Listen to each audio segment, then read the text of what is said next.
الواحد القهار العزيز الجبار مكور الليل والنهار يسبح له من في السماوات ومن في الأرض آناء الليل وأطراف النهار والصلاة والسلام على سيد الأبرار إمام الأخيار سيدنا محمد المصطفى المختار وعلى آله وأصحابه ومن تبعه بإحسان إلى دار القرار. أما بعد، فقال الله تعالى في القرآن الكريم: أعوذ بالله من الشيطان الرجيم، بسم الله الرحمن الرحيم.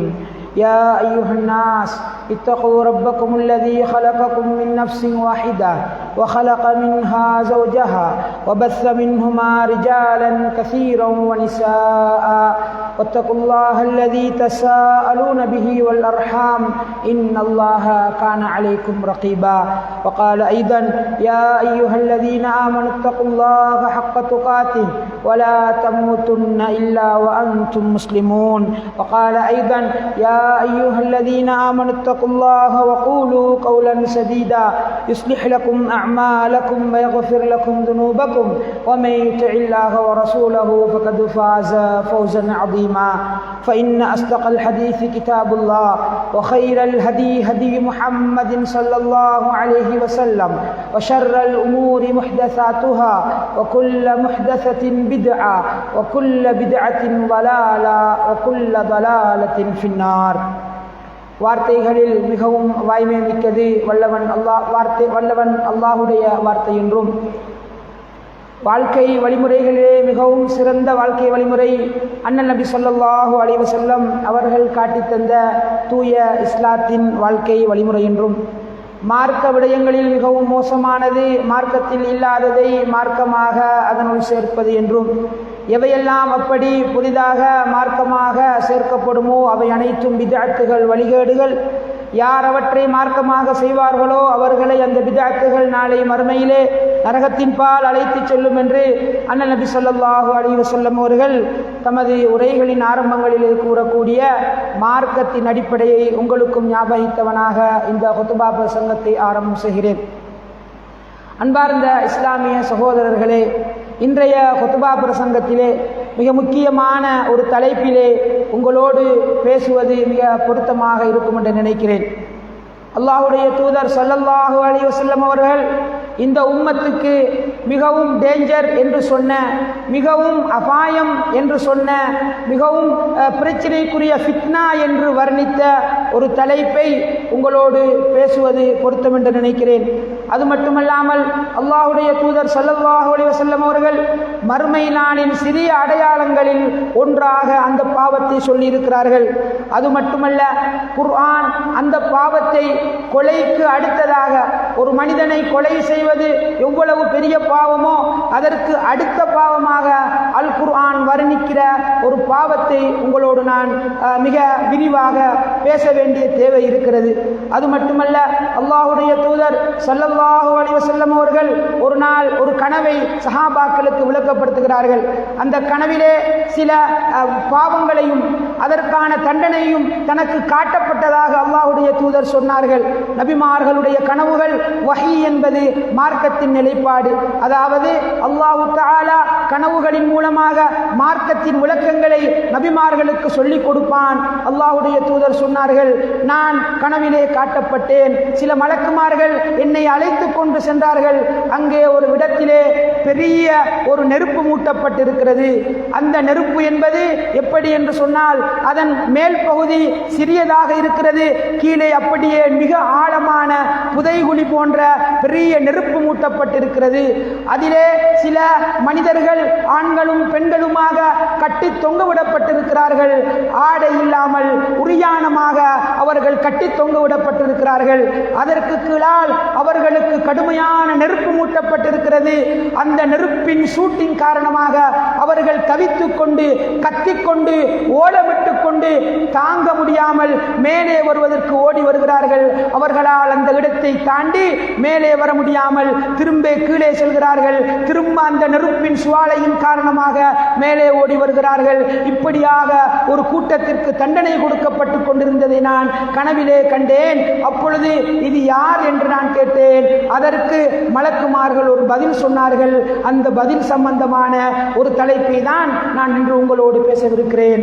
அன்பார்ந்த இஸ்லாமிய சகோதரர்களே, அந்த மலக்குமார்கள் சொன்ன பதில்தான் இவர்கள்தான் உலகத்தில் விபச்சாரம் செய்து திரிந்த ஆண்களும் விபச்சாரம் செய்து திரிந்த பெண்களும் என்று அந்த அல்லாஹ்வுடைய தூதர் ஸல்லல்லாஹு அலைஹி வஸல்லம் அவர்களுக்கு அவர்கள் விளக்கப்படுத்தி கொடுத்தார்கள். அந்த தண்டனையை சொல்லிக் கொடுத்தார்கள். இந்த தண்டனை யாருக்கு என்று சொல்லிக் கொடுத்தார்கள். அன்பார்ந்த இஸ்லாமிய சகோதரர்களே, இன்றைய குத்துபாவிலே இஸ்லாம் கூறுகிற ஆண் பெண் தொடர்பு எல்லைகள் எவ்வளவு இருக்க வேண்டும். இன்று நம் சமூகத்திலே இந்த தலைப்பு பேசப்படாத ஒரு தலைப்பாக அல்லது கவனிக்கப்படாத ஒரு தலைப்பாக மாறிப்போய் நாங்கள் முஸ்லிம்களா, இது முஸ்லிம்கள் வாழுகிற ஒரு ஊரா அல்லது இஸ்லாமிய கலாச்சாரம் தானா இங்கே இருக்கிறது என்று நினைத்து கூட பார்க்க முடியாத அளவுக்கு சம்பவங்களை கேள்விப்பட்டுக் கொண்டிருக்கிறோம். அன்பார்ந்த இஸ்லாமிய சகோதரர்களே, ஒரு முன்மாதிரி முஸ்லிமின் வாழ்வில் மிக பிரதானமான பங்கு வகிக்கக்கூடிய ஒன்றுதான் அவனுடைய ஆண் பெண் உறவு சார்ந்த அறிவு. இஸ்லாமிய கலாச்சாரத்தை பின்பற்றி அவன் எப்படி நடந்து கொள்கிறான் என்பதற்கான தெளிவு. அன்பார்ந்த இஸ்லாமிய சகோதரர்களே, துரதிர்ஷ்டவசம் என்னவென்று சொன்னால், நாங்கள் சிறு வயதிலிருந்து வாழ்கிற இந்த சூழல் பல் கலாச்சாரமாக இருக்கிறது. எல்லா இனத்தை சேர்ந்தவர்களும் எல்லா சிந்தனையை சேர்ந்தவர்களும் ஒன்றாக கலந்து வாழ்கிற ஒரு சூழலை நாங்கள் அனுபவித்து வருவதன் காரணமாக இஸ்லாத்தின் தனித்துவமான ஆண் பெண் கொள்கைகள் என்ன, ஆணுக்கான அளவுகோல் என்ன, ஒரு பெண்ணுடனான ஆணுடைய தொடர்பின் எல்லைகள் என்ன என்பதை புரிந்து கொள்ளாமல் கண்டதையெல்லாம் நாங்கள் காட்சியாக நினைத்துக் கொண்டிருக்கிறோம். எந்த மதத்தவர்கள் எந்த சிந்தனையுள்ளவர்கள் வாழ்கிற வாழ்க்கையெல்லாம் இதுவும் இந்த உலகத்தில் நடக்கிற ஒன்றுதான், அதுவும் நமது வாழ்க்கை முறைதான் என்று நினைத்துக் கொள்ள வேண்டிய நிலைமையிலே இருக்கிறோம். அதனால் இஸ்லாம் கூறுகிற அந்த ஆண் பெண் வரையறையை நாங்கள் அறியாமல் இருக்கிறோம். அதற்கடுத்ததாக அன்பார்ந்த இஸ்லாமிய சகோதரர்களே, இன்று வளர்ந்து வருகிற ஒரு சமூகத்திலே அஜ்னபி மஹரமி என்று சட்டங்கள் என்ன, அதற்கான வரையறைகள் என்ன என்பதையெல்லாம் தாண்டி ஒரு 10 பொடியுமாற எழுப்பி அஜ்னபி மஹரமி என்ற சொல் தெரியுமா என்று கேட்டால் அதற்கு கூட விளக்கம் தெரியாத நிலைமையிலே தான் நாங்கள் ஒரு சமூகத்தை ஒழுக்கமுள்ள சமூகமாக வாழ வைக்க பார்க்கிறோம், ஒழுக்கமுள்ள சமூகமாக உருவாக்க பார்க்கிறோம். அன்பார்ந்த இஸ்லாமிய சகோதரர்களே, இஸ்லாம் சொல்லித் தருகிற அடிப்படையான இந்த அறிவு நம் சமூகத்திலே வழங்கப்பட வேண்டியிருக்கிறது. அது மட்டுமல்ல, ஒரு சிறுபான்மை சமூகமாக இந்த நாட்டிலே நாங்கள் வாழ்கிற காரணத்தினால் சில நெருக்கடிகளின் காரணமாக அல்லது சில நிர்பந்தமான சூழலின் காரணமாக சில ஹராம்களை அல்லது இஸ்லாம் விரும்பாத விஷயங்களை நிர்பந்தத்தின் பேரிலே செய்து கொண்டிருக்கிறோம். அதன் காரணமாக இஸ்லாம் நமக்கு சொல்லித் தருகிற அந்த ஆண் பெண் உறவின் எல்லையை நம் சமூகம் மறந்திருக்கிறது. உதாரணமாக சொல்வதாக இருந்தால், பாடசாலைகள் என்பது அவைகள் ஆண்களுக்கு வேறாக பெண்களுக்கு வேறாகத்தான் சரியான முறையில் இருக்க வேண்டும். அதுதான் இஸ்லாம் எதிர்பார்க்கிற கல்வி முறை. ஆனால் நம் நாட்டிலே அப்படியான ஒரு நிலைமை இல்லை. சில பெரிய இடங்களிலே நகர்ப்புறங்களிலே அப்படி இருந்தாலும் எல்லா ஊர்களிலும் அப்படி அமைத்துக் கொள்ள முடியாது. எனவே நிர்பந்தத்திற்கு கலவன் பாடசாலைக்கு அனுப்புகிறோம். அதில் அவர்கள் அதில் அவர்கள் கல்வி கற்பதை விட நாங்கள் எதிர்பார்க்காத எதையெல்லாம் கற்றுவிட்டு வருகிற நிலைமைகளை பார்க்கிறோம். அதே போல பஸ் பயணங்கள், நாங்கள் மஹரமிகளோடு பெண்கள் செல்ல வேண்டும், ஆண்கள் ஹராம் கலந்து யாரோ ஒரு பக்கத்திலே அந்நிய பெண்ணோடு இருந்து கொண்டு பயணம் செல்வது மார்க்கத்தின் முறை அல்ல. ஆனால் இந்த நாட்டில் நிர்பந்தமான நிலை, அப்படித்தான் பயணம் செய்ய வேண்டி இருக்கிறது. இல்லை என்றால் எல்லா பயணங்களுக்கும் சொந்த வாகனங்கள் பிடிக்க முடியாது என்ற நிலைமையிலே நிர்பந்தத்திற்காக அந்த கலாச்சாரத்தை நாங்கள் பழகி அதுவே நம்முடைய வாழ்க்கையாக, அதுவே நம்முடைய இரத்தத்தோடு கலந்த ஒரு வாழ்க்கை முறையாக மாறி இருக்கிறது. கூசுகிற எண்ணங்கள், அதில் ஒரு அசூசையான எண்ணங்கள் இல்லாத ஒரு கலாச்சாரத்தை நாங்கள் உணர்ந்து வருகிறோம். அது மட்டுமல்ல அன்பார்ந்த இஸ்லாமிய சகோதரர்களே, வீட்டிலிருந்து வெளியே இறங்கினால், ஏன் வீட்டுக்குள்ளேயே போனை துறந்தால் இருக்கிற அத்தனை இடங்களிலும் கலவனான மிக்சரான கலாச்சாரத்தை பார்க்கிறோம். வீதிக்கு செல்கிறோமா, ஹோட்டலுக்கு செல்கிறோமா, கடைக்கு செல்கிறோமா, உடுப்பு வாங்க செல்கிறோமா, மரக்கறி வாங்க செல்கிறோமா, இருக்கிறோமா? எங்கு சென்றாலும் ஆணும் பெண்ணும் கலந்த ஒரு வாழ்க்கை முறையை கண் பார்த்து பார்த்து அதுவே யதார்த்தமான ஒன்றாக, சாதாரணமான ஒன்றாக நம்முடைய மூளைகளுக்கு பதிந்திருக்கிறது. ஆனால் அன்பார்ந்த இஸ்லாமிய சகோதரர்களே, முஸ்லிம்களாக நாங்கள் இதனை ஜீரணித்து பழகிவிட்டோம். ஆனால் இது ஜீரணிக்கக்கூடிய விஷயம் அல்ல. இது அவ்வளவு எளிதாக சரி 10ஓடு 11ஆக இது இருந்து விட்டு போகட்டும் என்று விட்டு போகிற விஷயம் அல்ல. இந்த நான் சொன்ன காரணங்களை எல்லாம் காட்டி ஏதோ இப்படித்தான் நாங்கள் வாழ வேண்டி ஆகிவிட்டது, அதனால் வாழ்ந்து விட்டு போவோம் என்று ஒரு முஸ்லிம் சொல்ல முடியாது. அவனுக்கு தெளிவான வழிகாட்டுதலை இஸ்லாம் தந்திருக்கிறது. அவனுக்கு தெளிவான அழகான வழிகாட்டல்களை தந்திருக்கிறது. அன்பார்ந்த இஸ்லாமிய சகோதரர்களே, இப்போது நான் குர்ஆனில் இருந்தும் சுன்னாவில் இருந்தும் உங்களுக்கு சில உதாரணங்களை சொல்கிறேன். அதனை நீங்கள் படித்து பார்ப்பீர்களாக இருந்தால் நம்முடைய வாழ்க்கைக்கும் குர்ஆன் சொல்லுகிற ஆண் பெண் உறவுக்கும் இடையில் எத்தனை 1000 மைல் தூரம் வித்தியாசம் இருக்கிறது என்பதை புரிந்து கொள்வீர்கள். அன்பார்ந்த இஸ்லாமிய சகோதரர்களே, முதலாவது இஸ்லாம் சொல்லித் தருகிற ஆண் பெண் உறவின் ஒழுக்கத்தின் முதலாவது வரையறை என்ன தெரியுமா? அல்லாஹ்வுடைய தூதர் ஸல்லல்லாஹு அலைஹி வஸல்லம் அவர்கள் சொன்னார்கள், ஞாபகம் வைத்துக் கொள்ளுங்கள், படித்துக் கொள்ளுங்கள், ஒரு பயானாக கேட்காமல் இது என்று வாழ்க்கையில் வர வேண்டும் என்ற உணர்வோடு ஞாபகித்து இந்த விஷயங்களை கேட்டுக்கொள்ளுங்கள். அல்லாஹ்வுடைய தூதர் சொன்னார்கள், தோழர் மக்களை பார்த்து சொன்னார்கள், உங்கள் பிள்ளைகளுக்கு 7 வயது வருகிறதா தொழுகையை படித்துக் கொடுங்கள், 10 வயது வருகிறதா அடித்து தொலைவையுங்கள் என்று சொல்லிவிட்டு அல்லாஹ்வுடைய தூதர் அடுத்ததாக அந்த ஹதீஸிலே சொன்ன செய்தி என்ன தெரியுமா? வஃபர்ரிகு பைனஹும் ஃபில் மதாஜி. உங்களோட வீட்டுக்குள்ள சொந்த காக்கா தம்பி, சொந்த காக்கா தங்கச்சி, பாப்பாவும் மகனும் வீட்டில் உள்ளவர்கள் தான். ஆனால் அவர்கள் 10 வயதை அடைந்து விட்டால் அவர்களின் தூங்குமிடங்கள் வேறாக்கப்பட வேண்டும் என்று அல்லாஹ்வுடைய தூதர் சொல்லி தந்தார்கள். சொந்த வீட்டில் காக்காவும் தங்கச்சும் ஒரே படுக்கையில் இரவை கழிக்கக்கூடாது 10 வயதுக்கு மேலால் என்று மகத்தான ஒழுக்கத்தை சொல்லி தந்த ஒரு மார்க்கத்தில் நாங்கள் பார்க்கிற காட்சிகளை வைத்து பாருங்கள். எங்கே எங்களுடைய ஒழுக்கம் இருக்கிறது? எங்கே நம்முடைய கலாச்சாரம் இருக்கிறது? அல்லாஹ்வுடைய தூதர் அங்கே பிரித்து சொல்லவில்லை. காக்காவும் தங்கச்சியும் ஆண் பெண் என்று சொல்லவில்லை. ஆம்பளையும் ஆம்பளையாக இருந்தாலும் பொம்பளையும் பொம்பளையாக இருந்தாலும் 2 பிள்ளைகள் என்றால் அவர்கள் படுக்கையில், அதாவது தூங்குமிடத்தில் பெட்டிலே அவர்கள் பிரிக்கப்பட வேண்டும் என்கிற செய்தியை 10 வயதில் சொல்லி தந்த மார்க்கம். அன்பார்ந்த இஸ்லாமிய சகோதரர்களே, இதை கேட்டு நீங்கள் ஆச்சரியப்பட்டீர்கள் என்றால் அதைவிட ஒரு மகத்தான ஆச்சரியமிக்க ஒழுக்கத்தை குர்ஆன் நமக்கு சொல்லித் தருகிறது. எந்த அளவுக்கு என்று பாருங்கள். இதனை எல்லாம் கேட்டால் இப்போது சில நேரம் நாங்கள் கேட்கலாம், ஒரு 10 வருஷத்துக்கு இந்த உலகம் போற போக்கிலே இந்த வசனங்களை எல்லாம் சொன்னால் பிற்போக்குவாதி என்று சொல்கிற அளவுக்கு இஸ்லாம் நமக்கு ஒழுக்கத்தை சொல்லி தந்திருக்கிறது. அல்லாஹு தஆலா சூரத்து நூருடைய 58வது 59வது வசனத்திலே சொல்கிற செய்தியை வீட்டுக்கு சென்று வாசித்து பாருங்கள். உண்மையிலே மெய் சிலிர்த்து போகிற ஒரு வசனம். அந்த வசனம் அன்பார்ந்த இஸ்லாமிய சகோதரர்களே, இப்படி ஒரு மகத்தான ஒழுக்கத்தை உலகத்துக்கு சொல்ல அல்லாஹ்வை தவிர வேறு யாராலும் முடியாது என்கிற அளவுக்கு மகத்தான ஒரு வசனம். அல்லாஹு தஆலா சொல்கிறான், யா அய்யுஹல்லதீன ஆமனூ, ஈமான் கொண்டவர்களே, அல்லாஹ்வை நம்பியவர்களே, லியஸ்தஅதின்குமுல்லதீன மலக்கத் ஐமானுக்கும் வல்லதீன லம் யபுலுகுல் ஹுல்ம மின்கும் ஸலாஸ மர்ராத். அதாவது அல்லாஹு தஆலா வீட்டிலே எப்படி ஒழுக்கம் இருக்க வேண்டும் என்று சொல்கிறான் தெரியுமா? அல்லாஹ் சொல்கிறான், உங்களோட வீட்டில் ஒரு பருவ வயதை அடையாத, நன்றாக கேட்டுக்கொள்ளுங்கள், பருவ வயதை அடையாத ஒரு பிள்ளைகள் இருக்கிறார்கள். அப்ப நீங்க ரூம்ல இருப்பீங்களாக இருந்தால், அது கணவன் மனைவியாக இருந்தாலும் சரி, ஒன்றாக இருக்கிற பொழுதும் சரி, தனிமையில இருக்கிற பொழுதும் சரி, அது பற்றி குர்ஆன் பேசவில்லை.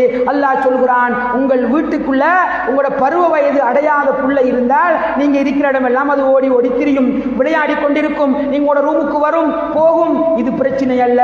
ஆனால் 3 நேரங்களில் அவர்கள் உங்களுடைய ரூமுகளுக்கு வர வேண்டும் என்றால், நீங்கள் தனிச்சிருக்கிற இடத்திற்கு வர வேண்டும் என்று சொன்னால் அவர்கள் அனுமதி பெற்று வர வேண்டும்.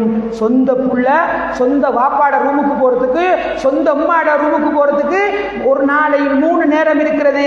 அந்த 3 நேரத்திலும் போவதாக இருந்தால் பருவ வயதை அடையாத புள்ள வாப்பா கிட்ட அனுமதி கேட்க வேண்டும் என்று சொன்ன மார்க்கம். 3 என்னவிடம்? மின் கபுலி ஸலாத்தில் ஃபஜ்ர், ஃபஜ்ர் தொழுகைக்கு முன்னால் உள்ள மனிதன் தூங்கி கடைசி நேரம், அந்த சுபஹுக்கு முன்னால் உள்ள நேரம். அடுத்தது வஹீன தலஊன தியாபக்கும் மினல் லஹீரா, பகல் பொழுதிலே உங்கள் ரெஸ்டுக்காக வேண்டி ஆடைகளை எல்லாம் கொஞ்சம் நீக்கிக் கொண்டு நீங்கள் ரெஸ்டாக இருக்கிற அந்த பகல் பொழுது. அடுத்ததாக வமின் பஅதி ஸலாத்தில் இஷா, இஷா தொழுகைக்கு பின்னால் நீங்கள் தூங்குவதற்காக அறையிலே இருக்கிற நேரம். இந்த 3 நேரத்திலும் உங்களோட வீட்டில் பருவ வயதை அடையாத சின்ன பிள்ளை இருந்தாலும் சொல்லிக் கொடுங்கள், தட்டி என்று அப்படியான ஒரு ஒழுக்கத்தை இஸ்லாம் சொல்லித் தருகிறது என்றால் வீட்டுக்குள் இருந்து எவ்வளவு மகத்தான ஒழுக்கத்தை இஸ்லாம் எதிர்பார்க்கிறது. அந்த மற்ற நேரத்தில் பிரச்சனை இல்லை, இந்த 3 நேரமும் பெற்றோருடைய அனுமதியோடு தான் பிள்ளைகள் ரூமுக்கு வர வேண்டும் என்று இஸ்லாம் சொல்கிறது என்றால் அந்த 3 நேரம் நமக்கு தெரியும். சுபகுக்கு முந்தின நேரம் மனிதன் தூங்கி எத்தனையோ நிலைமைகளிலே இருப்பான். அந்த நிலைமைகளை பிள்ளைகள் கண்டுவிடக்கூடாது. லொஹருக்கு பிறகு வேலை செஞ்சுட்டு வந்து டயர்டாகி தூங்குற நேரத்தில் அவர் ஏதோ பல்வேறு நிலைமைகளில் அவருடைய ஆடைகள் இருக்கும், அதனை பிள்ளைகள் கண்டுவிடக்கூடாது. இரவு தூங்குகிற நேரம் அவருடைய உடைகளிலே அவர்கள் ஆடைகளை களைந்து கொண்டு ரெஸ்டாக இருக்கிற நேரத்தில் அவர்களுடைய ஆடைகள் வித்தியாசமாக இருக்கும். எனவே அந்த இடங்களில் சின்ன பருவ வயதை அடையாதவர்கள் என்றால் மிகச் சின்ன பிள்ளைகள் அல்ல, பருவ வயதை அடைகிற வயசிலே இருக்கிற இதுவரைக்கும் அடையாத பிள்ளைகள் இந்த ஒழுக்கத்தை பேண வேண்டும் என்று இஸ்லாம் நமக்கு ஆணித்தரமாக சொல்லித் தருகிறது. அன்பார்ந்த இஸ்லாமிய சகோதரர்களே, இந்த வசனத்தையும் நம்முடைய சமூகத்தையும் வச்சு பார்த்தா நம்ம யாரை பார்த்துக்கிட்டு இருக்கிறோம்? நம்ம அன்பார்ந்த இஸ்லாமிய சகோதரர்களே, இதனுடைய வசனத்தின் தொடர்ச்சி என்ன தெரியுமா? அல்லாஹ் தஆலா சொல்கிறான், வைதா பலகல் அத்ஃபாலு மின்குமுல் ஹுலும் ஃபல்யஸ்தஅதினு கமஸ்தஅதன அல்லதீன மின் கப்லிஹிம். அதே நேரம் உங்களுடைய பிள்ளைகள் பருவ வயதை அடைந்து விட்டால் யார் வெளியிலிருந்து வருகிறவர்கள் அனுமதி கேட்க வேண்டுமோ அதே போல உங்களுடைய தனிமையான அறைகளுக்கு வர வேண்டும் என்றால் அனுமதி கேட்டு விட்டுத்தான் சொந்த வாப்பாட சொந்த உம்மாட ரூமுக்குள்ள பிள்ளைகள் போக வேண்டும் என்று ஆண் பெண் உறவின் மகத்தான உன்னதத்தை சொல்லித் தந்திருக்கிறது நம்முடைய மார்க்கம்.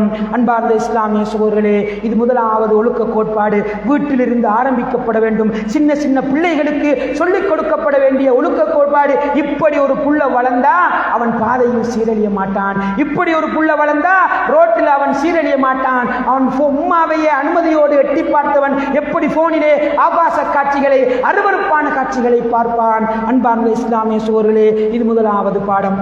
இரண்டாவது பாடம் இஸ்லாம் சொல்லித் தருகிறது. அது மிக முக்கியமான பாடம்.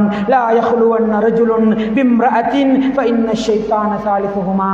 ஒரு ஆணும் பெண்ணும் அது எந்த நோக்கத்திற்காக இருந்தாலும் சரி, மார்க்கம் படிப்பதற்காக இருந்தாலும் சரி, குர்ஆன் ஓதுவதற்காக இருந்தாலும் சரி, தொழுகிறோம் என்ற பெயரில் இருந்தாலும் சரி, வியாபாரம் செய்கிறோம் என்ற பெயரில் இருந்தாலும் சரி, உலகத்தின் எந்த மகத்தான நோக்கத்தை சொன்னாலும் ஒரு ஆணும் பெண்ணும் தனித்திருக்க கூடாது. மூன்றாவதாக அங்கே ஷைத்தான் வருவான் என்று அல்லாஹ்வுடைய தூதர் சொல்லித் தருகிறார்கள். எனவே அன்பார்ந்த இஸ்லாமிய சகோதரர்களே, எக்காரணம் கொண்டும் நமது பிள்ளைகளை தனிமைகளுக்கு நாங்கள் பழக்கக்கூடாது. தனிமையாக இன்னொரு ஆணோடு அல்லது இன்னொரு ஏதோ ஒரு பேரிலே, அது எந்த பேரில் வந்தாலும் சரி, எமது புள்ள தனிமையாக இன்னொரு ஆணோடு இருக்கிற ஒரு நிலைமை வந்தால் அது ஷைத்தானுக்கு நாங்கள் போட்டுக் கொடுக்கிற இடம் என்பதை மிக தெளிவாக புரிந்து கொள்வோமாக இருந்தால் ஆண் பெண் உறவில் அதாவது பக்குவம் அடைந்த நல்ல ஒரு சமூகத்தை நம் சமூகத்தில் காண முடியும். அதற்கடுத்ததாக அன்பார்ந்த இஸ்லாமிய சகோதரர்களே, இஸ்லாம் சொல்லித் தருகிற மூணாவது கட்டளை என்ன தெரியுமா? கத்துல் பசர், பார்வையை தாழ்த்தும்படி குர்ஆன் மிக தெளிவாக நமக்கு சொல்லித் தருகிறது. குல்லில் முஃமினீன யகுல்லூ மின் அப்சாரிஹிம். நபியே, மூமின்களுக்கு நீங்கள் சொல்லுங்கள் அவர்களுடைய பார்வைகளை தாழ்த்திக் கொள்ளட்டும் என்று மிக ஆணித்தரமாக சொல்கிறது.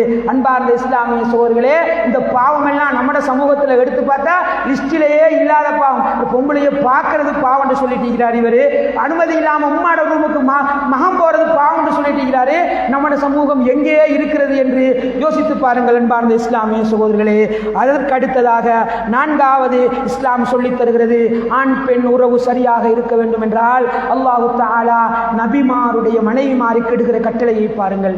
ரசூலுல்லாஹுடைய மனைவிமார் உம்மஹாத்துல் முஃமினீன். இந்த உலகத்தில் அவர்களை யாரும் திருமணம் செய்ய முடியாது, அதுதான் சட்டம். ரசூலுல்லாஹுடைய மனைவிமார்களை வேறு யாரும் திருமணம் செய்ய முடியாது.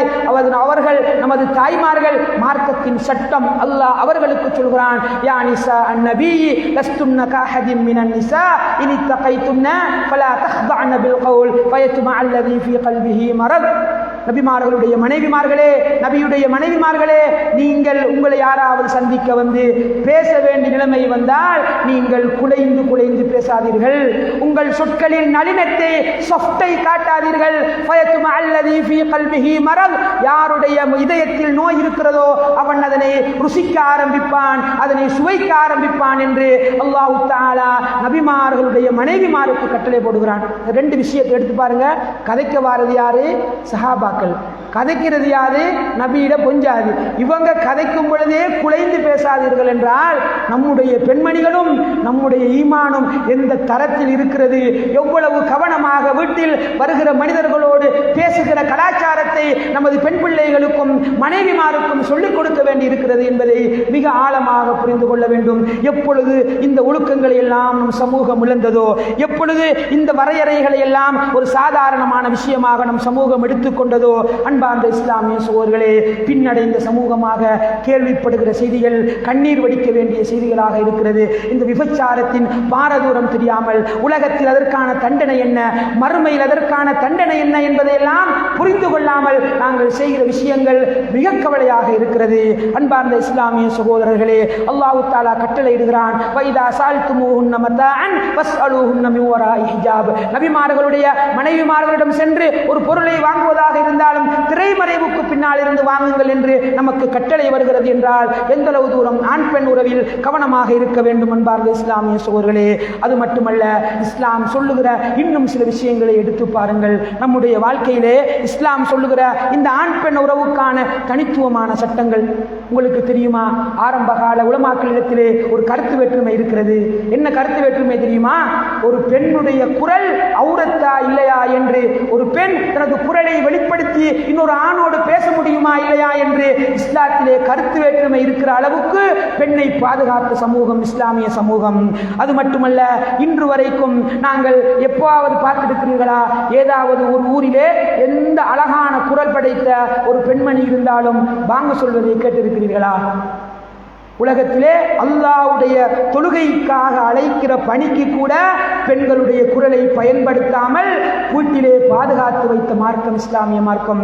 பெண்களுக்கு நாங்கள், அதாவது பெண்கள் மட்டும் இருக்கிற இடத்திலே அவர்கள் பாங்கு சொல்லிக் கொள்வார்கள். பப்ளிக்காக ஆண்களை பள்ளிக்கு அழைப்பதற்காக அவர்கள் பாங்கு சொல்லக்கூடாது என்று சொல்லித் தந்த ஒரு மார்க்கத்தில் இருந்து கொண்டு இன்று நாங்கள் கேட்கிற பெண்களின் குரல்களும், வகை வகையான தொனிகளில் அவர்கள் படிக்கிற பாடல்களும், அவர்கள் நடிக்கிற நாடகங்கள், அவர்கள் காட்டுகிற அந்த உடல் நடனங்களும் எந்த அளவு தூரம் இஸ்லாத்திலே எதிர்க்கப்பட்டிருக்கும் என்கிற செய்திகளை இந்த சம்பவங்கள் நமக்கு சொல்லித் தருகின்றன.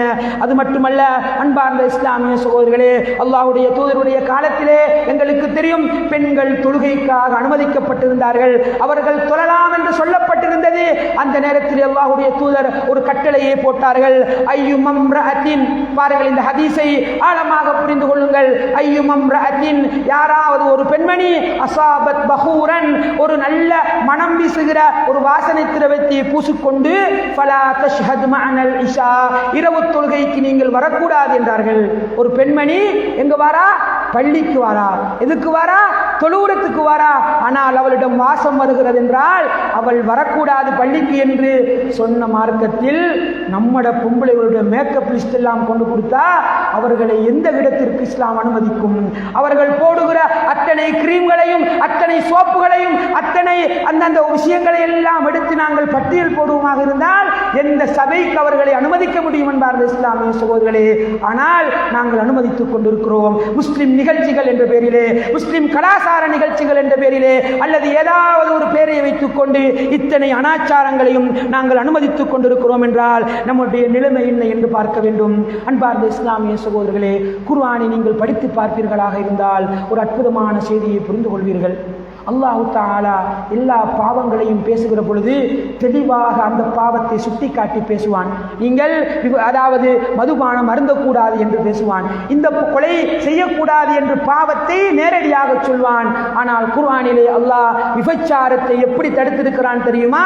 வலா தக்ரபுஸ் ஸினா, விபச்சாரம் செய்யாதீர்கள் என்று சொல்லவில்லை, விபச்சாரத்துக்கு கிட்ட கூட வைத்து விடாதீர்கள் என்று அல்லாஹ் தஆலா தடுத்திருக்கிறான். வித்தியாசமாக அல்லாஹ் சொல்கிறான் என்றால், விபச்சாரம் செய்வது மட்டுமல்ல பாவம், விபச்சாரத்தை நெருங்குவது பாவம். எதுவெல்லாம் விபச்சாரத்துக்கு அழைத்து செல்லுமோ, எதுவெல்லாம் அந்த பாவத்தை செய்ய தூண்டுமோ அத்தனையின் பக்கம் செல்வது ஹராம். இஸ்லாம் கலந்திருப்பதை ஹராம் என்று சொல்லியிருக்கிறது, தனித்திருப்பதை ஹராம் என்று சொல்லியிருக்கிறது. அதே போல பெண்கள் தனது அழகுகளை வெளிப்படுத்துவது வெளிப்படுத்துவதை ஹராம் என்று சொல்லி இருக்கிறது. இப்படி எத்தனையோ பாவங்களை இஸ்லாம் தடுத்து முன்னோட்டமாக எதுவெல்லாம் ஒரு ஆணுக்கு பார்த்தால் அல்லது ஒரு ஆணை பெண் பார்த்தால் அது அந்த ஹராத்துக்கு அவர்களை கூட்டி போகுமோ அத்தனை பாவங்களையும் தடுத்த ஒரு மார்க்கத்தில் இன்று எத்தனை அனாச்சாரங்கள் நடந்து கொண்டிருக்கிறது. அன்பார்ந்த இஸ்லாமிய சகோதரர்களே, 1-2 உதாரணங்களை மட்டும் நான் சொல்கிறேன். வீட்டில் பெண்மணிகளை வைத்துக் கொண்டிருக்கக்கூடிய, வீட்டில் ஆண் மக்களை வைத்துக் கொண்டிருக்கக்கூடியவர்கள் விளங்கிக் கொள்ள வேண்டும் என்பதற்காக சொல்கிறேன். குறைக்காக சொல்லவில்லை, உங்களை ஏசுவதற்காக சொல்லவில்லை, அன்பாக சொல்கிறேன். மார்க்கத்தை விளக்கப்படுத்த வேண்டும் என்ற உரிமையிலே உங்களுக்கு நான் பேசுகிறேன். அன்பார்ந்த இஸ்லாமிய சகோதரர்களே, இப்பொழுது நமது ஊர்களிலும் நமது பக்கத்து ஊர்களிலும் புதிதாக ஒரு கலாச்சாரம் ஆரம்பித்திருக்கிறது. அதுதான் இந்த வெஜ் கெட் டுகெதர் என்று சொல்லப்படக்கூடிய புதிய கலாச்சாரம். அதிலே எந்த பிரச்சனையும் கிடையாது. விரும்பியவர்கள் சேர்ந்து உண்ணுகிறார்கள், சாப்பிடுகிறார்கள். ஆனால் இந்த கலாச்சாரத்தின் ஆபத்து என்னவென்று சொன்னால், இப்பொழுது திருமணம் ஆகாத வெஜ்ஜை சேர்ந்தவர்கள், திருமணம் ஆகாத பெண்களுடைய வெஜ்ஜை சேர்ந்தவர்கள் என்ன செய்கிறார்கள்? மாணவர்கள் மாணவிகளை அழைக்கிறார்கள். நீ காசு தர தேவையில்லை, ஒன்றும் செய்ய தேவையில்லை, எல்லா ஏற்பாடு நம்ம செய்கிறோம், ஃபங்க்ஷனுக்கு மட்டும் வந்து விட்டு போ என்று அழைக்கிறார்கள். இவர்கள் புறப்பட்டு சென்று யாரோ ஒருவருடைய வீட்டிலே ஒரு 10 ஆண்கள் 10 பெண்கள், திருமணமாகாதவர்கள், எந்த மகரமிகளும் கிடையாது. இன்று நமது ஊர்களிலே, நமது பக்கத்து ஊர்களிலே சமைத்து சாப்பிட்டு சிரித்து போட்டோ பிடித்து ஸ்டேட்டஸ் போட்டு அதனை மரியாதையாக நினைக்கிற கீழ்த்தரமான ஒரு சமூக நிலையை இன்று நாம் சமூகத்திலே பார்த்துக் கொண்டிருக்கிறோம். இதனை ஒரு நாளைக்கும் நமது ஊரோ நமது பெற்றோர்களோ அனுமதிக்க கூடாது என்கிற கவலையோடு தான் இந்த விஷயத்தை சொல்லிக் கொண்டிருக்கிறேன். அது மட்டுமல்ல, இன்று ஆண்களுக்கு கேர்ள் ஃப்ரெண்டுகளும் அதே போல பெண்களுக்கு பாய்ஸ் ஃப்ரெண்டுகளுமாக நிறைந்து வடிந்து கொண்டிருக்கிறது. அவர்கள் ஏதேதோ காரணத்திற்காக வாட்ஸ்அப்புகளை திறந்து கொண்டு நீங்கள் பாருங்கள், எத்தனை வாலிபர்கள் 12 மணிக்கு ஒரு 10 ஸ்டேட்டஸ் இருக்கும். என்னன்னு கேட்டா, இவங்க அனுப்புனது, இவங்க அனுப்புன விஷ், இவங்க அனுப்புன விஷ் என்று இவர் தேங்க்ஸ் போட்டு பதில் சொல்லிக் கொண்டிருக்கிறார். தனிமையில் ஒரு ஆணும் பெண்ணும் இருந்தால் 3வது ஷைத்தான் வருவான் என்று சொன்ன மார்க்கத்தில் நடுநிசியிலே இரவு 11 மணிக்கு 12 மணிக்கு நம்முடைய வீட்டிலிருந்து ஒரு பொம்பளை புள்ள இன்னொரு ஆம்பளைக்கு மெசேஜ் அனுப்புகிறது என்றால் எந்த அளவு தூரம் கலாச்சாரத்தில் கீழ் போன சமூகமாக இருக்கிறோம். பேர்த்டே விஷ் என்பது இன்று நம்முடைய வாலிபர்களுக்கும் வாலிப பெண்மணிகளுக்கும் இதையெல்லாம் அவ்வளவு பேசுகிறாரே என்று நினைக்கக்கூடிய அளவுக்கு மிக சர்வசாதாரணமாக போயிருக்கிறது. அதே போல லவ் பண்ணேன் என்று சொன்னால் அந்த புள்ள கதைக்காது என்ற பயத்திலே நம்ம கூட்டாளியாக இருப்போம் என்று ஆரம்பித்து லேட் நைட் செக்ஸ்கள் நடந்து கொண்டிருக்கின்றன. இரவு 10 மணிக்கு 11 மணிக்கு ஆரம்பித்து 2 மணிக்கு 3 மணி வரைக்கும் 4 மணி வரைக்கும் சில நேரம் சுபுகு வரைக்கும் மெசேஜ்கள் பரிமாறப்பட்டுக் கொண்டிருக்கின்றன. இந்த ஹராம் எங்கே?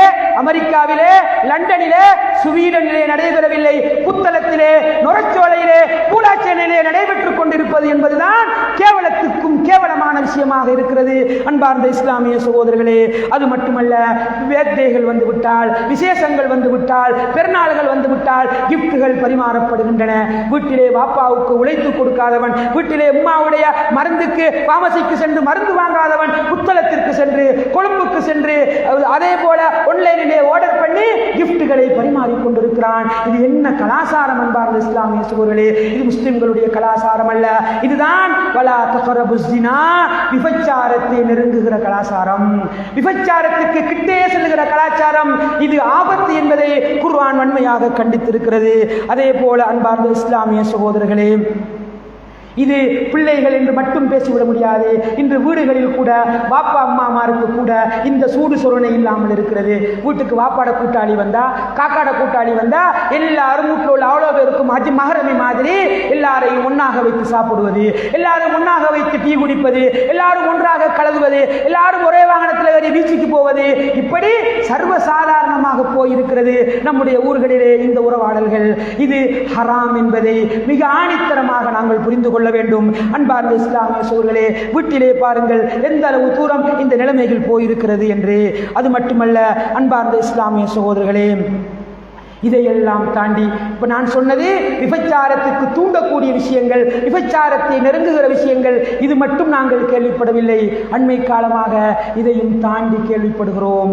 நான் சொல்வது பூலாச்சனை மட்டும் வைத்தல்ல, இந்த ஏரியாக்களில் கேள்விப்படுகிற செய்திகளை நான் சொல்கிறேன். அன்பார்ந்த இஸ்லாமிய சகோதரர்களே, முதலாவது ஒரு காலம் லவ் பண்ணை ஆரம்பித்தார்கள். லவ் பண்ணுவது தவறா என்று கேட்டார்கள். இது அடுத்த கட்டத்திற்கு சென்று இன்று வீடு பாயக்கூடிய, இரவுகளிலே தன் காதலியின் வீட்டுக்கு கூட்டாளியோடு சென்று வீடு பாயக்கூடிய நிலைமைகள் இன்று உருவாகி இருக்கிறது. இது யாருடைய கலாச்சாரம்? இது முஸ்லிம்கள் செய்யலாமா? முஸ்லிம்கள் நினைத்து பார்க்கலாமா? எந்த அளவு தூரம் சொந்த தாயின் அறைக்கு அனுமதி எடுத்து விட்டு செல் என்று சொன்ன மார்க்கத்தின் சொந்தக்காரர்கள், எவ்வளவு கண்ணியமான மார்க்கத்தின் சொந்தக்காரர்கள் அன்பார்ந்த இஸ்லாமிய சோர்களே நடைபெற்றுக் கொண்டிருக்கிறது. கேள்விப்படுகிறோம், கவலையாக இருக்கிறது. யாரையும் கேவலப்படுத்துவதற்காக, யாரையும் கொச்சைப்படுத்துவதற்காக சொல்லவில்லை. பேசுகிற நான் மனிதன், கேட்கிற நீங்கள் மனிதர்கள். அல்லாஹ் இதிலிருந்து எம்மை பாதுகாக்க வேண்டும் என்ற உரிமையோடு தான் உங்களோடு நான் பேசிக் கொண்டிருக்கிறேன். அன்பார்ந்த இஸ்லாமிய சகோதரர்களே, இது ஒரு வகையான பாவமா? இன்னொரு வகையான பாவம். திருமணம் முடித்த ஆண்கள் எத்தனையோ கள்ள தொடர்புகளிலே ஈடுபட்டிருக்கிற செய்திகளை கேள்விப்படுகிறோம், பச்சையாக கேள்விப்பட்டுக் கொண்டிருக்கிறோம். ஊரிலே கண்ணியமாக வாழ வேண்டியவர்கள், மகத்தான கண்ணியத்தோடு வாழ வேண்டிய ஆண்கள் வீட்டிலே தன் மனைவிக்கு முன்னால் தலையை குனிந்து நிற்கிறார்கள். ஏன்? வேறொரு தொடர்பு ஏற்பட்டிருக்கிறது. கேவலம் இல்லாத ஒரு சமூகமாக, வெட்கம் கட்ட சமூகமாக இந்த நாட்டிலே வாழ்ந்து கொண்டிருக்கிறோம். அன்பார்ந்த இஸ்லாமிய சகோதரர்களே, இது பேசுகிற என்னையும் அல்லாஹ் பாதுகாக்க வேண்டும். நான் பரிசுத்தமானவன் என்று பேச முடியாது. கேட்கிற உங்களையும் அல்லாஹ் பாதுகாக்க வேண்டும்.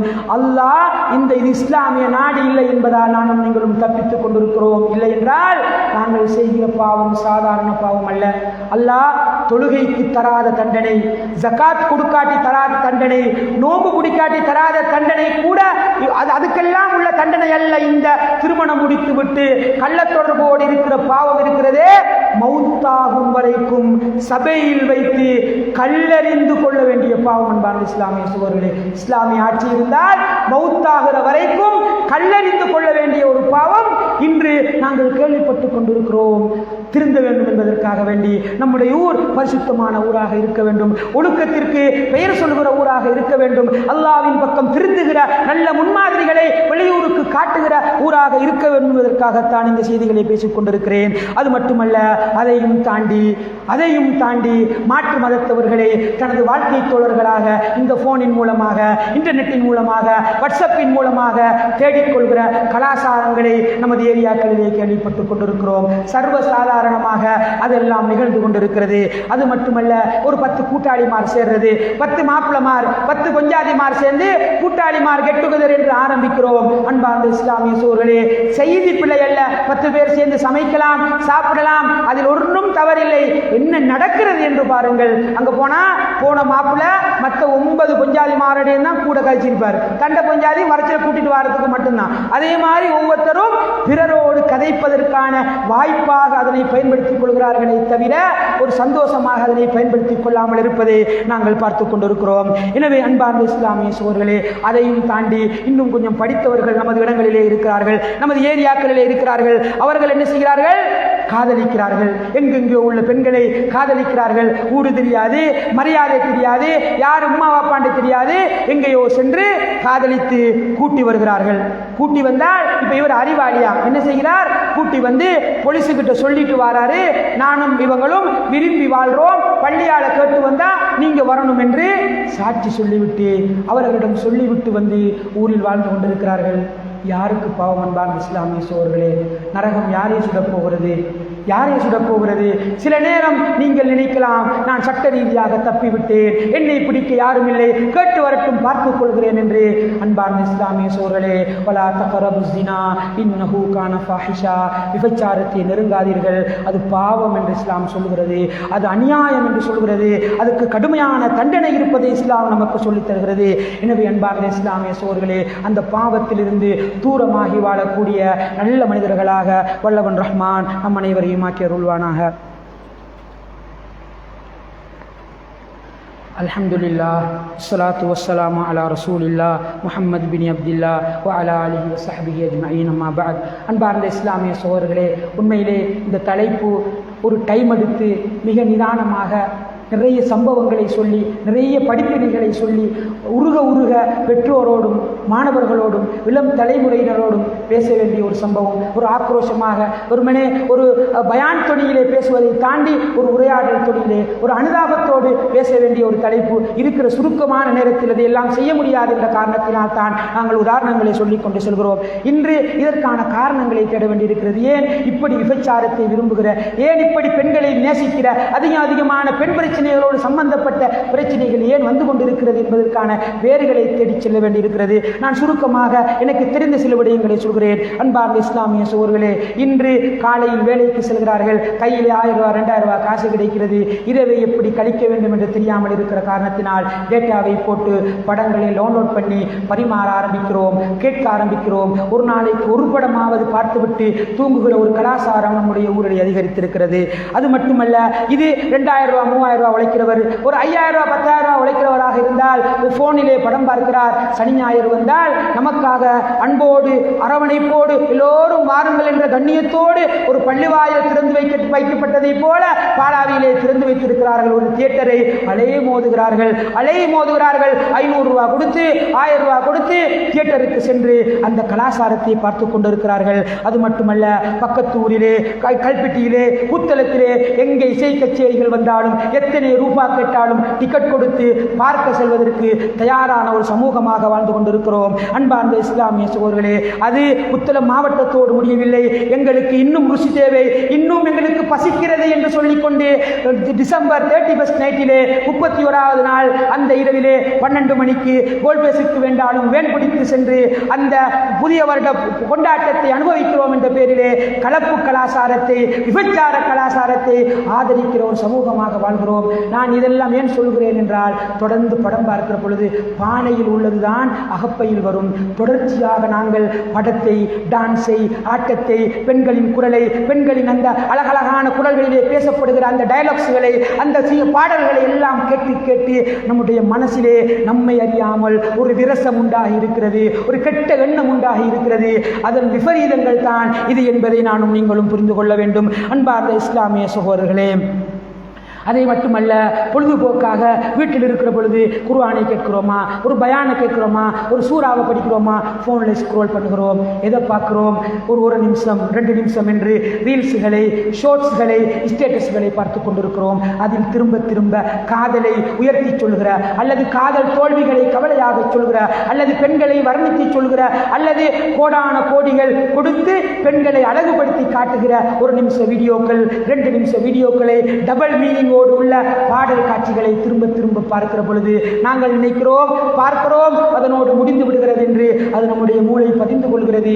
அதன் செயற்பாடுகள் நாளைக்கு நம்முடைய வழியாகும். அன்பார்ந்த இஸ்லாமிய சகோதரர்களே, அதனை நாங்கள் புரிந்து கொள்ள வேண்டும். இப்படியான விஷயங்களை பார்க்கிற வாலிபர்கள் தயவு செய்து புரிந்து கொள்ளுங்கள். இதனால் தான் நம்முடைய வாழ்க்கை பாதிக்கப்பட்டுக் கொண்டிருக்கிறது. அதிகமான ஆபாச எண்ணங்கள், அதிகமான இது மாதிரியான பெண்களுக்கு பின்னால் தெரிய வேண்டும் என்ற எண்ணங்கள், இப்படியான அதிகமான எண்ணங்களில் மூழ்கி இருக்கிறவர்கள் புரிந்து கொள்ள வேண்டும். நாங்கள் பானையிலே நிறைய பாவத்தை போட்டுக் கொண்டிருக்கிறோம், அதனால் தான் அகப்பையில் அது வந்து கொண்டிருக்கிறது என்கிற தெளிவை நாங்கள் புரிந்து கொள்ள வேண்டும். அதற்கடுத்ததாக இந்த காரணங்களை எல்லாம் களைந்து அல்லாஹ்வுடன் நாங்கள் மீள வேண்டும். இல்லை என்றால் அன்பார்ந்த இஸ்லாமிய சகோதரர்களே, இஸ்லாமிய ஆட்சி இருக்குமாக இருந்தால் யாரெல்லாம் தெளிவான விபச்சாரத்தில் ஈடுபடுவார்களோ அவர்களுடைய தண்டனையை நாங்கள் படிக்க வேண்டும். அந்த செய்திகளை மட்டும் நான் சொல்லி முடித்துக் கொள்கிறேன். அன்பார்ந்த இஸ்லாமிய சகோதரர்களே, உலகத்திலே திருமணம் முடிக்காத ஒருவர் விபச்சாரம் செய்வாராக இருந்தால் அவருடைய தண்டனை இஸ்லாம் சொல்கிறது 100 கசையடிகள் அடித்து 1 வருடம் அவரை ஊரை விட்டு வெளியே அனுப்ப வேண்டும். அவரை ஊரில் வைத்திருக்க கூடாது என்று இஸ்லாம் சொல்கிறது. அதே போல திருமணம் முடித்தவராக இருந்தால் அவரை மௌத்தாகிற வரைக்கும் கண் முன்னே சபையோர் பார்க்க கல்லால் அடித்து கொள்ள வேண்டும் என்று சொல்கிறது. அந்த அளவு மகத்தான பாவம். இது உலகத்தோடு முடியாது. மௌத்தாகினால் நான் ஏற்கனவே ஹதீஸிலே ஆரம்பத்திலே சொன்ன அந்த பெரிய நெருப்பு கிடங்கிலே போடப்பட்டு திரும்ப திரும்ப நெருப்பு மூட்டப்பட்டு செய்கிற பாவங்களை, அந்த தண்டனைகளை எல்லாம் அனுபவிக்க வேண்டிய நிலைமைகளுக்கு நாங்கள் ஆளாகுவோம். கடைசியாக ஒரே ஒரு செய்தியை மட்டும் சொல்லி நான் முடித்துக் கொள்கிறேன். என்பார்ந்த இஸ்லாமிய சகோதரர்களே, நான் ஏன் இவ்வளவு பேசுகிறேன் என்று சொன்னால், நாங்கள் கேட்டுப்படுகிற செய்தியெல்லாம் சின்ன சின்ன செய்திகள் தான். வெளியூரோடு ஒப்பிடுகிற பொழுது, வெளிநாடுகளோடு ஒப்பிடுகிற பொழுது சின்ன சின்ன செய்திகள் தான். இந்த இஸ்லாமிய ஒழுக்கத்தை பேணாத ஒரு சமூகம் வளருமாக இருந்தால் அல்லது பேணாத பொழுது தண்டனை கொடுக்கப்படாத ஒரு சமூகம் வளருமாக இருந்தால், அப்படித்தான் இன்று நம்முடைய நாடுகளிலும் வெளிநாடுகளிலும் வளர்ந்து கொண்டிருக்கிறார்கள். என்ன நடக்கும் தெரியுமா? அன்பார்ந்த இஸ்லாமிய சோர்களே, சம்பவத்தை விரிவாக சொல்லாமல் அண்மையிலே பத்திரிகைகளில் வந்த தலைப்புச் செய்திகளை மட்டும் சொல்கிறேன். இந்த ஆண் பெண் கலாச்சாரத்தில் நாங்கள் கவனம் செலுத்தாவிட்டால், அல்லது மார்க்கத்தின் தண்டனையை சரியாக கொடுத்து கெட்டவனை சமூகத்தில் இருந்து இல்லாமலாக்காவிட்டால் என்ன நடக்கும் தெரியுமா? அண்மையில் இலங்கையில் நடந்த சம்பவம், தலைப்பை மட்டும் சொல்கிறேன். ஒரு வருடமாக மாணவி பாலியல் துஷ்பிரயோகம், 18 மாணவர்கள் கைது. இது இலங்கையில் நடந்த தலைப்புச் செய்தி. நான் சம்பவத்தை விரிவாக சொல்லவில்லை. அதற்கு அடுத்ததாக 8ஆம் வகுப்பு படிக்கும் பாடசாலை மாணவியை கூட்டு பலாத்காரம் செய்த பஸ் டிரைவர் உட்பட 5 பேர் கைது. இப்படியான செய்திகள் தினம் தினம் பத்திரிகைகளில் பார்த்து கொண்டிருக்கிறோம். அல்லாஹ் பாதுகாக்க வேண்டும், அது நமது ஊருக்கு நடந்து விடாமல். அல்லாஹ் பாதுகாக்க வேண்டும், அது நமது குடும்பங்களில் நடந்து விடாமல். அல்லாஹ் பாதுகாக்க வேண்டும், நமது அன்பு பிள்ளைகளுக்கு, அன்பு சொந்தங்களுக்கு கையில் வளர்த்து பாதுகாத்து பொத்தி பொத்தி எத்தனையோ வேர்வை சுமந்து வளர்த்தெடுக்கிற நமது அன்பு பிள்ளைகளுக்கு அப்படி ஒரு கொடூரனை சந்திக்காமல் அல்லாஹ் பாதுகாத்து விட வேண்டும். ஆனால் நம்முடைய கலாச்சாரம் அதனைத்தான் தூண்டிக் கொண்டிருக்கிறது. அண்மையிலே அன்பார்ந்த இஸ்லாமிய சோர்களே, ஒரே ஒரு சம்பவம் இந்தியாவிலே நடந்து, கல்கத்தாவிலே கடந்த மாதம் நடந்து இன்று வரைக்கும் முடிவு தெரியாமல் நடக்கிற சம்பவம். இப்படி போனை பார்த்து பாவம் செய்து செய்து எல்லை மீறி எந்த தண்டனையும் கிடையாது, எந்த மார்க்க புத்திகளும் கிடையாது, நினைத்த மாதிரி செய்து எந்த அளவுக்கு போயிருக்கிறது தெரியுமா? அண்மையிலே சென்ற மாதம் கல்கத்தாவிலே காலையிலே ஒரு வீட்டுக்கு கோல் போகிறது. பெற்றோர் அன்பாக கோலை எடுக்கிறார்கள். யார்? தையல் தொழில் செய்து தமது பிள்ளையை வைத்தியராக்கிய பெற்றோருக்கு கோல் போகிறது. காலை 8-9 மணி இருக்கும். எங்கிருந்து போகிறது? பிள்ளை டாக்டர் ஆகி இப்போ ஒரு இடத்திலே ட்ரைனிங் வேலை செய்து கொண்டிருக்கிறது. அந்த இடத்திலிருந்து கோல் போகிறது. பிள்ளை சந்தோஷமாக படிக்க வைத்து விட்டோம், டாக்டர் ஆகிவிட்டது, பெரிய கனவுகளோடு வளர்த்து விட்டோம் என்ற சந்தோஷத்தில் அங்கே பெற்றோர் கோலை எடுக்கிறார்கள். போன பிள்ளை ஏதாவது தேவைக்காக எடுக்கிறது என்று நினைக்கிறார்கள். காலையில் தகவல் சொல்கிறார்கள், உங்கள் பிள்ளை இரவு கொல்லப்பட்டிருக்கிறது, உங்கள் பிள்ளை இரவு கொல்லப்பட்டிருக்கிறது. 31 வயசு, தையல் தொழில் செய்து கஷ்டப்பட்டு அந்த பிள்ளையை உருவாக்கி எடுத்து திருமணம் கூட முடித்து வைக்கவில்லை, பிள்ளை கொல்லப்பட்டிருக்கிறது. இன்று வரைக்கும் 1 மாசமாக ஆராய்ச்சி நடந்து கொண்டிருக்கிறது, முடிவுகள் வரவில்லை. ஏனென்றால் அந்த உடம்பில் அத்தனை காயங்கள், அத்தனை வராண்டுகள், அத்தனை மனிதனால் பிக்கப்பட்ட காயங்கள், மனிதனால் இழுக்கப்பட்டு கைகால்கள் முறிக்கப்பட்டிருக்கின்றன. ஒருவர் 2 பேர் அல்ல, இன்னும் எத்தனை பேர் என்று கண்டுபிடிக்க முடியாத அளவுக்கு பாலியல் பலாத்காரம் நடந்து கொலை செய்யப்பட்டிருக்கிறது. இப்படி மிருக எண்ணம் கொண்ட மனிதர்களை உருவாக்கியது யார்? இந்த கலாச்சாரம். இப்பொழுது சொல்கிறார்கள், அவர்களை கொல்லுங்கள், அவர்களை நாடு கடத்துங்கள் என்று. நான் சொல்ல வந்த செய்தி என்ன தெரியுமா? அன்பார்ந்த இஸ்லாமிய சோர்களே, இதன் உச்சத்தை சொல்கிறேன். இந்த பாவம் தடுக்கப்படாவிட்டால் எங்கே பைத்து நிற்கும் என்பதற்காகத்தான் இந்த சம்பவத்தை சொன்னேன். கடைசியாக அதில் ஒருவன் பிடிபடுகிறான். இவன் தான் அதன் முக்கியமான சூத்திரதாரி என்று பிடிபடுகிறான். அந்த ஹாஸ்பிட்டலிலே எடுபிடி வேலைகள் செய்கிற ஒரு மனிதன் பிடிபட்டு விசாரணை நடந்து கொண்டிருக்கிறது. அவனுடைய போனை ஆராய்ச்சி பண்ணி பார்க்கிறார்கள், அவனுடைய போனில் உள்ள வீடியோக்களை பார்க்கிறார்கள். இப்போது ஆய்வு அவனை பற்றி முடிவு வந்திருக்கிறது. அவன் யார் தெரியுமா? அவன் யார் தெரியுமா? சராசரியான விபச்சாரம் செய்கிறவன் அல்ல. அவனுக்கு விபச்சாரம் செய்து நோய் முத்தி இப்பொழுது அவன் பிணங்களோடு விபச்சாரம் செய்கிறவன். அவன் யார்? பிணங்களோடு விபச்சாரம் செய்கிறவன். ஹாஸ்பிட்டலில் உள்ள மோச்சரியிலே இருக்கக்கூடிய டெட் பாடிகளை வைத்து விபச்சாரம் செய்கிறவன், அதனை வீடியோ எடுத்து வைத்திருக்கிறவன் என்று உலகம் சொல்லிக் கொண்டிருக்கிறது. எந்த லெவலுக்கு இந்த பாவம் நம்மை கொண்டு போகிறது அன்பார்ந்த இஸ்லாமிய சோர்களே, எவ்வளவு கவலைப்பட வேண்டும். இந்த மாதிரி செய்திகள் அல்லாஹ் பாதுகாக்க வேண்டும், நமது ஊர்களில் வந்து விடாமல். ஆனால் நாங்கள் போன்களை பிள்ளைகளுக்கு கொடுத்து அவர்கள் எதையும் பார்க்கட்டும், எதையும் கேட்கட்டும், எதையும் செய்து கொள்ளட்டும் என்று விட்டு விடுவோமாக இருந்தால் இது போன்ற பாலியல் வெறிபிடித்த மிருகங்கள் நமது ஊரில் உருவாக மாட்டார்கள் என்று ஒரு நாளைக்கும் சொல்ல முடியாது. எனவே அன்பார்ந்த இஸ்லாமிய சகோதரர்களே, வலா தஹரபுஸ் ஸினா, விபச்சாரத்தை நாங்கள் நெருங்கக்கூடாது, விபச்சாரத்தை நெருங்குகிற விஷயங்களை செய்யக்கூடாது. அது தனிமையில் இருப்பதாக இருக்கலாம், வேறு பாவங்களாக இருக்கலாம். எனவே வல்லவன் ரஹ்மான் இது போன்ற செய்திகளை உணர்ச்சிக்காக சொல்கிறேன், பாடம் படிக்க வேண்டும் என்று சொல்கிறேன். வல்லவன் ரஹ்மான் அப்படியான நன்மக்களாக நம் அனைவரையும் ஆக்கியருள்வானாக. வாஹிரு தஅவானா அனில் ஹம்துலில்லாஹி ரப்பில் ஆலமீன்.